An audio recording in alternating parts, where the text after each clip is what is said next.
Dear students, आज बहुत बहुत महत्वपूर्ण टॉपिक आज लेकर के आए हैं और हमें उम्मीद है कि आप इसे लाइक करेंगे।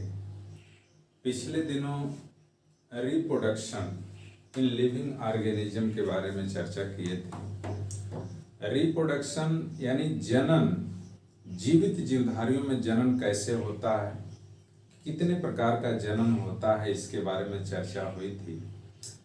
आज एक विशेष जीव जो पृथ्वी पर सर्वश्रेष्ठ जीव है, मनुष्य के लैंगिक जनन, मनुष्य के अंदर जो जनन होता है, मानव जनन, ह्यूमन रिप्रोडक्शन के बारे में चर्चा किया जाएगा। मानव में जनन क्या होता है, किस तरह की प्रक्रिया होती है, जनन अंग कौन कौन से होते हैं, उसके बारे में चर्चा होगी डिटेल से। लेक्चर फर्स्ट में आपको मनुष्य के अंदर जो रिप्रोडक्शन होता है, जनन होता है, वो कैसे होता है, इसके बारे में चर्चा होगी।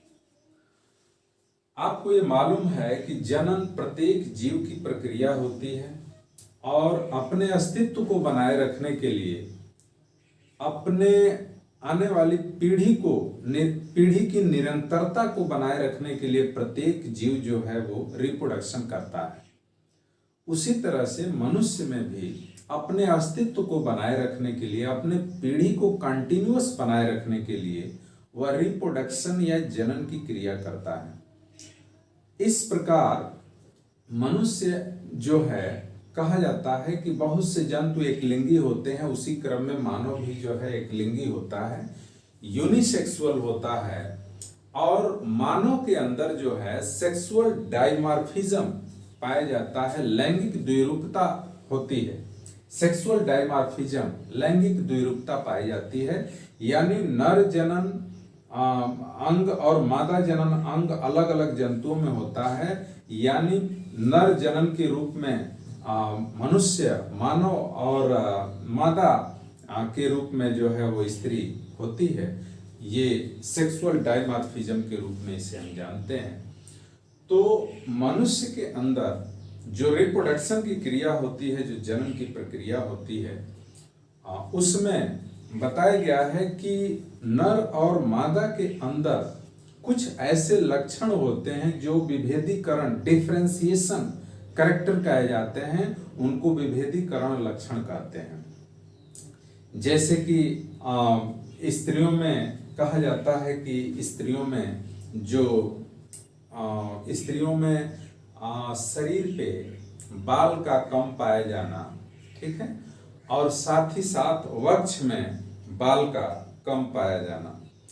स्त्रियों में दाढ़ी मूंछ का अभाव होता है, स्त्रियों में दाढ़ी मूंछ का अभाव होता है, शरीर पे बाल भी कम पाए जाते हैं और वक्ष पे भी बाल का अभाव होता है। उसी तरह से अगर हम कहते हैं कि मनुष्य के अंदर, नर के अंदर अगर देखा जाए तो उसमें स्तन ग्रंथियां नहीं होती हैं और स्तन भी अनुपस्थित होते हैं। स्तन ग्रंथियों से दुग्ध का स्राव होता है और फिर जो है वो मादा स्तनपान करा करके अपने बच्चे की परवरिश करती है, जो नर के अंदर यानी मनुष्य के अंदर नहीं पाया जाता है। साथ ही साथ स्त्रियों की अपेक्षा अगर देखा जाए तो मनुष्य की आवाज जो होती है वो भारी होती है, आवाज ऊंची होती है, यानी आवाज भारी होती है।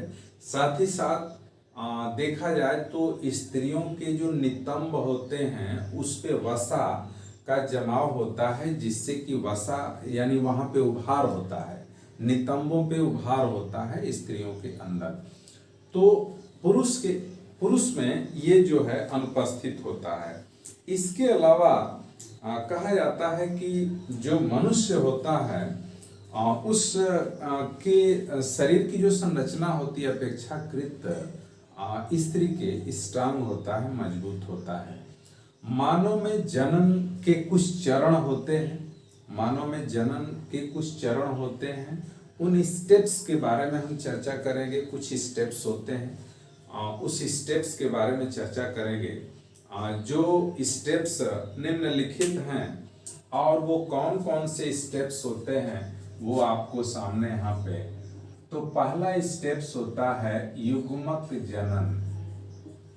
युग्मक जनन, युग्मक जनन इसको बोलते हैं गैमिटोजेनेसिस। गैमिटोजेनेसिस, ठीक है, युग्मक जनन, गैमिटोजेनेसिस। दूसरा स्टेप होता है वीर्य सेचन। कौन सा? वीर्य सेचन, इंसेमिनेशन। इंसेमिनेशन, ठीक है, क्या बोला मैंने? इंसेमिनेशन, वीर्य सेचन। तीसरा स्टेप है निषेचन। तीसरा स्टेप क्या है? निषेचन, इसको बोलते हैं फर्टिलाइजेशन। फर्टिलाइजेशन,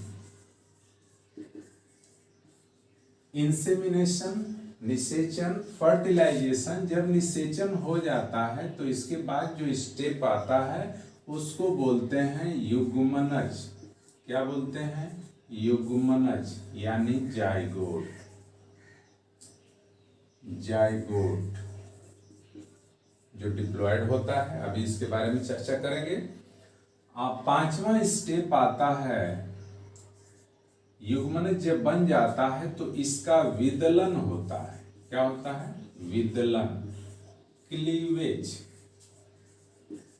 क्या बोलते हैं इसको? क्लीवेज, ठीक है। विदलन यानी इसके बाद जो है वो क्लीवेज की प्रक्रिया होती है। और इसके बाद क्या आता है? अंतररोपण, इम्प्लांटेशन। इसको बोलते हैं अंतररोपण। अंतररोपण, इम्प्लांटेशन।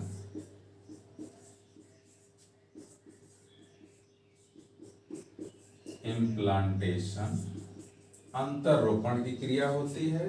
साथ ही साथ जो सातवां स्टेप होता है, इस स्टेप को हम बोलते हैं गर्भावधि। क्या बोलते हैं? गर्भावधि, यानी गैस्टेशन। गैस्टेशन, ठीक है। और आठवां जो स्टेप आता है इसको बोलते हैं प्रसव। क्या बोलते हैं? प्रसव, पार्टूशन, ठीक है ना। पार्टूशन, पार्टूरेशन है, पार्टूरेशन,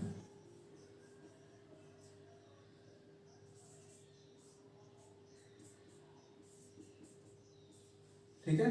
प्रसव यानी जो मनुष्य में, मानव में जो जन्म के स्टेप्स होते हैं, उस स्टेप्स को हमने यहाँ पे शो किया है, दिखाया है। इसको आप ध्यान से समझेंगे।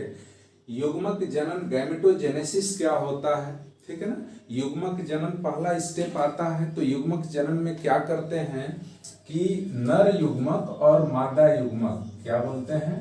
नर युग्मक और मादा युग्मक, मादा युग्मक का निर्माण होता है। नर युग्मक और मादा युग्मक का निर्माण होता है। गैमेटोजेनेसिस की प्रक्रिया में नर युग्मक और मादा युग्मक बनते हैं, जो आपस में वही तो संलयित होंगे, वो हैप्लॉयड होंगे, ठीक है। तो ये गैमेटोजेनेसिस की क्रिया होती है। वीर्य सेचन क्या होता है, इसको आप समझेंगे। वीर्य सेचन, नर युग्मक जब बन जाता है तो ये स्त्री के योनि मार्ग में उस नर युग्मक को प्रवेश कराया जाता है, यानी उसे हम वीर्य सेचन या इंसेमिनेशन कहते हैं, ठीक है ना। इसके बाद आता है निषेचन। निषेचन की प्रक्रिया क्या होती है? ये आपका नर युग्मक है और ये आपका मादा युग्मक है। पीछे भी हमने इस पर चर्चा किया था। नर युग्मक और मादा युग्मक के आपस में संलयित होने को, आपस में फ्यूज होने को ही हम निषेचन कहते हैं, जिसमें कि नर के केंद्रक और नर मादा युग्मक के केंद्रक आपस में फ्यूज होकर के और ये बना लेते हैं डिप्लॉयड जाइगोट। क्या बना लेते हैं? डिप्लॉयड जाइगोट, द्विगुणित जाइगोट यानी युग्मनज। इसके बाद निषेचन की प्रक्रिया के बाद आता है युग्मनज का निर्माण होता है, जाइगोट का निर्माण होता है। जो जाइगोट डिप्लॉयड होता है, द्विगुणित होता है, तो युग्मनज कब बनता है? युग्मकों के आपस में संलयन से बनता है। ठीक है, इसके बाद हम बात करेंगे युग्मनज का विदलन होता है, क्लीवेज होता है। क्लीवेज का तात्पर्य यहाँ पर है उसके युग्मनज के अंदर जो स्टेप बाय स्टेप सूत्री विभाजन, समसूत्री विभाजन या सूत्री विभाजन की जो प्रक्रिया होती है, और ये बारंबार विभाजित होकर के और वो आने वाली संरचनाओं का निर्माण करते हैं, इसको हम क्लीवेज कहते हैं। ठीक है ना। तो क्लीवेज से कोशिकाएं विभाजित होती है, 1 से 2 बनती हैं, 2 से 4, 8, 16, 32, 64 इस तरह से विभाजित होकर के और अनेक संरचनाओं का निर्माण करते हैं।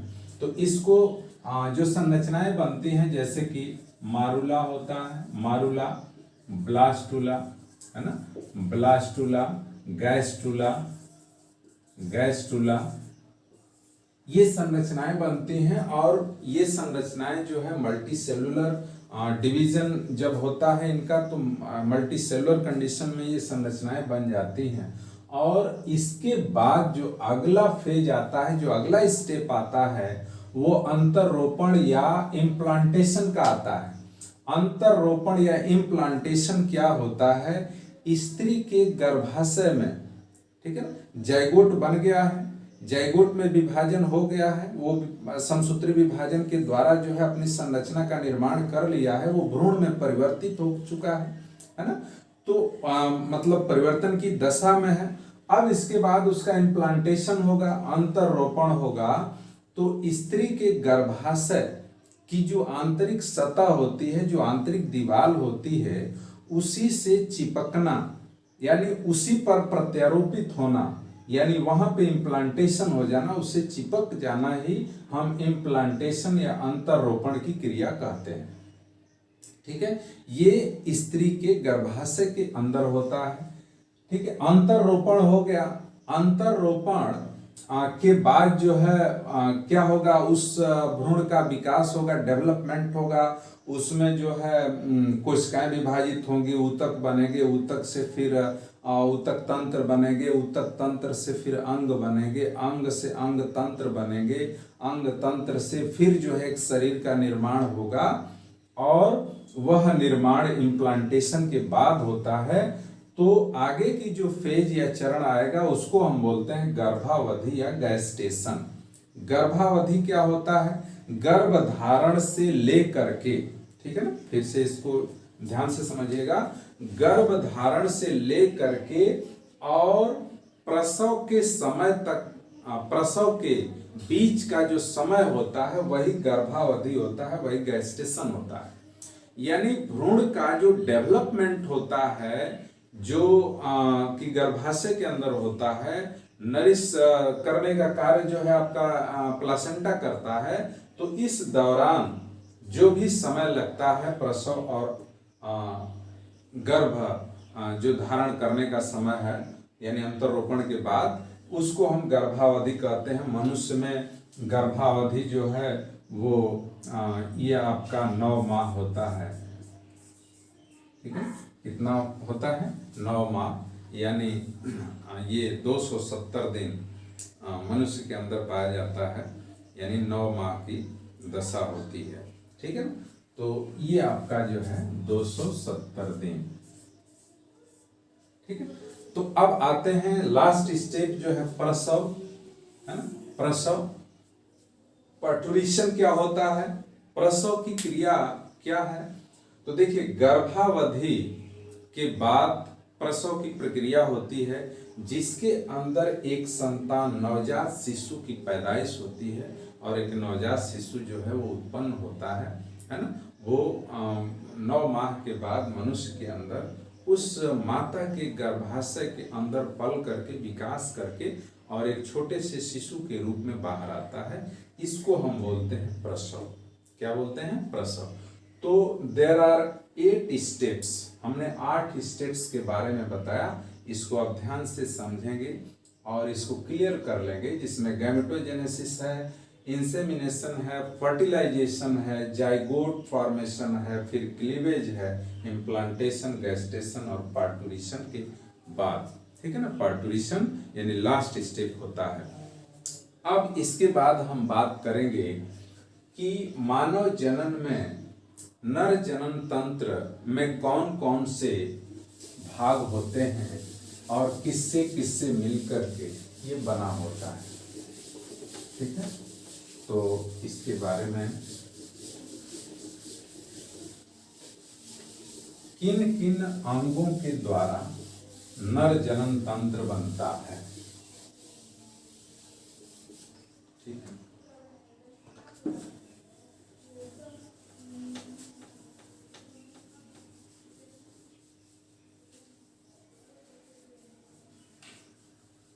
तो नर जनन तंत्र, नर जनन तंत्र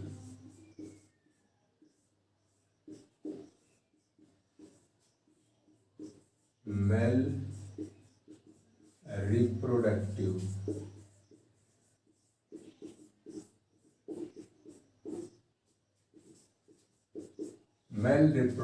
सिस्टम, मेल रिप्रोडक्टिव सिस्टम, ठीक है ना। ये आपका नर जनन तंत्र क्या होता है, देखिए चूंकि मनुष्य जो है वो एक लिंगी होता है, तो पुरुष जनन तंत्र अलग पाया जाता है, नर जनन तंत्र अलग होता है। नर जनन तंत्र जो है वो पुरुष में होता है, मादा जनन तंत्र स्त्री में होता है। ये जनन तंत्र कैसे बनते हैं, तो अलग अलग अंगों से, जननांगों से मिल करके ये जनन तंत्र बनते हैं। तो नर जनन तंत्र में कौन कौन से भाग होते हैं उनको सबसे पहले आप देखेंगे तो पहले नंबर पे आता है वृषण कोश। क्या होता है? वृषण कोश। इसको अंग्रेजी में बोलते हैं स्क्रोटम, स्क्रोटम या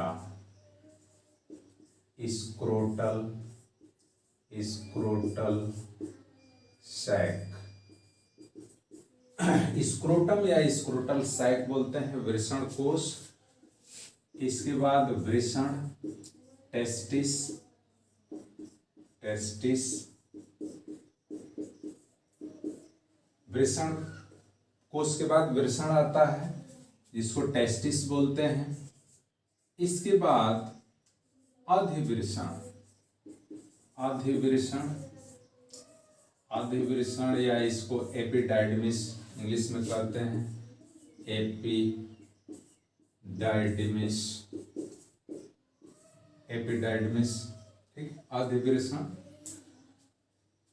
साथ ही साथ अधिवृषण के बाद आपका शुक्रवाहिनी, शुक्रवाहिनी, शुक्रवाहिनी, शुक्रवाहिनी को वास, वास डिफरेंस,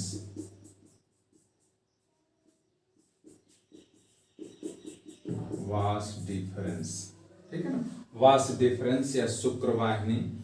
इसके बाद पांचवें नंबर पे आता है मूत्र मार्ग, मूत्र मार्ग एवं शिश्न, मूत्र मार्ग एवं शिश्न, urethra, urethra and urethra and penis, penis, ठीक है। Urethra and penis. छठा है मूत्र मार्ग एवं शिश्न, यूरेथ्रा एंड पेनिस। इसके बाद सहायक जनन ग्रंथियां आती हैं, ठीक है ना। क्या आती हैं? सहायक जनन ग्रंथियां, सहायक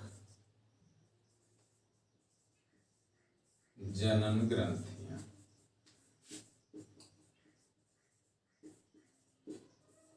यानी एसेसरी, एसेसरी रिप्रोडक्टिव ग्लैंड, सहायक जन्म ग्रंथियों में फॉर एग्जाम्पल के तौर पे यहाँ दिमाग में रखेंगे ये कौन कौन सी हैं। एक तो शुक्राशय होता है, शुक्राशय, इसको सेमिनल वेसिकल बोलते हैं, सेमिनल वेसिकल,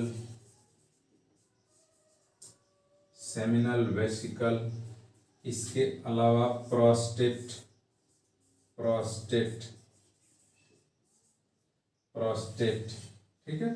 और साथ ही साथ काउपर ग्लैंड्स, ये काउपर,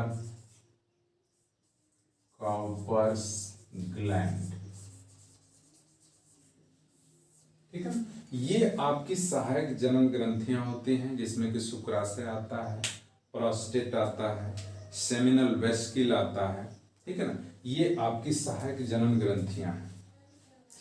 तो आपको हमने नर जनन तंत्र में जो अंग आते हैं जिनसे कि मिल करके पूरा reproductive system, male reproductive system बनता है, उस मेल रिप्रोडक्टिव सिस्टम को हमने आपको सामने बताया कि वृषण कोश पहला है, स्क्रोटम या स्क्रोटल सैक भी इसको बोलते हैं, वृषण है, टेस्टिस है, अधिवृषण एपिडाइडमिस है, शुक्रवाहिनी वास डिफरेंस है, मूत्र मार्ग एवं शिश्न यूरेथ्रा एंड पेनिस है ना। सहायक जनन ग्रंथियां हैं, एसेसरी रिप्रोडक्टिव रिप्रोडक्टिव ऑर्गन है, तो जिसके अंतर्गत शुक्राशय, प्रोस्टेट और काउपर्स ग्लैंड आती हैं। ये नर जनन तंत्र है, ठीक है। अब डिटेल स्ट्रक्चर जो है और एक एक के बारे में आपको बताएंगे, वो अगले लेक्चर में आपको बताएंगे। आज बस इतना ही। मनुष्य के अंदर जो मानव जनन की क्रिया होती है उसमें जो इंट्रोडक्शन होता है, इंट्रोडक्टरी के रूप में आपको हमने बताया कि किस तरह का जनन तंत्र होता है। मनुष्य एक लिंगी है या द्विलिंगी है, और नर जनन तंत्र और मादा जनन तंत्र अलग अलग होते हैं। दोनों में क्या वेरिएशन होता है, क्या डिफरेंस होता है, उसके बारे में हमने आपको चर्चा किया। और फिर नेक्स्ट जो है दिन आपको हम बताएंगे कि नर जनन तंत्र, structure of male reproductive system, ठीक है। तो हमें उम्मीद है आप इसको ध्यान से समझेंगे और नेक्स्ट डे फिर मिलेंगे। आज बस इतना ही, धन्यवाद।